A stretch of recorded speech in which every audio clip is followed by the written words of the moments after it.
Welcome to another edition of Get Victory. I'm Ed Crenshaw, pastor of Victory Church, Philadelphia, and we're honored that you have joined us for this moment of encouragement. Hi, I'm Michael Faulkner, pastor for Outreach at Victory Church. And I'm sure you couldn't hear me very well behind the mask. I understand that many of us are having trouble wearing a mask in public. And I've even heard Christians, strong Christian believers say their freedom demands that they can wear a mask or not, that they have a freedom of choice. Of course you do. But our freedom begins and ends with Jesus as a believer. That's right. My freedom as a believer begins and ends with Jesus. I am free to obey the laws of man as long as it does not conflict with the law of God. And I must obey the law of God at all times. And the law of love says, do not allow my freedom to cause someone else to stumble. Paul touches on this in 1 Corinthians chapter 8, in verse 8. It says, be careful, however, that you do not exercise verse 9, Be careful, however, that the exercise of your freedom does not become a stumbling block to the weak. Wow. Paul was talking about the food sacrificed to idols and eating and the manner in which you gave preference or worship to an idol or as a result of your eating that food. And he said, look, you are free to eat, but if your eating causes another believer, another person to stumble, don't eat. We are free to wear masks or not.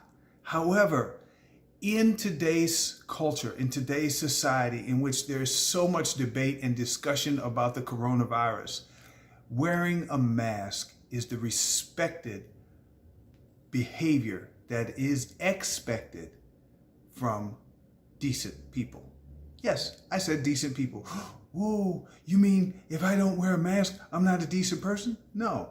I'm saying if you're not a mask, if you're not willing to wear a mask in public when you're around other people, regardless of your status or whether or not you have the coronavirus or you believe that they do, but it is imperative that we use our freedom to build others up and not to tear them down.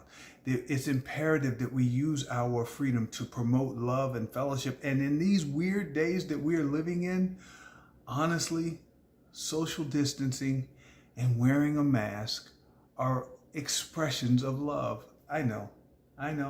I struggle with it too. However, I do not want my good to be spoken of in an evil way.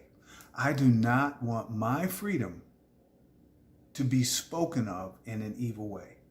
And so I don't debate the issue. I wear the mask. I wear the mask out of love.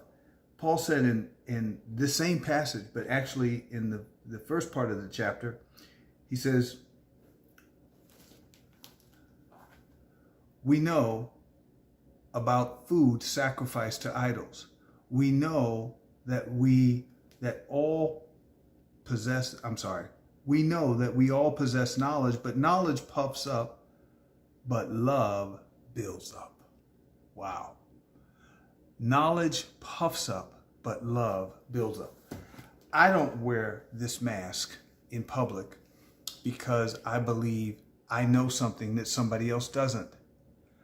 I wear it because I believe it builds others up, allowing them to know that I care about their health and their well-being. And this is the most widely respected practice that encompasses that. So, wear the mask in love.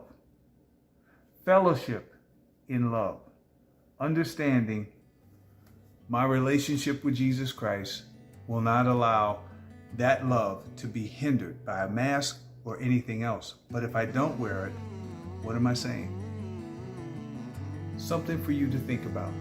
And I hope it is an encouragement to you. God bless. I trust this word has been a source of strength and comfort. During this trying time, our church is bringing you these words every day, Tuesday through Saturday. Also, you can join us online for interactive live stream services throughout the day and evening on Sundays starting at 9 a.m. and then on Monday at 7 p.m. You can find the links to all the online resources to stay connected as God's family at getvictory.net.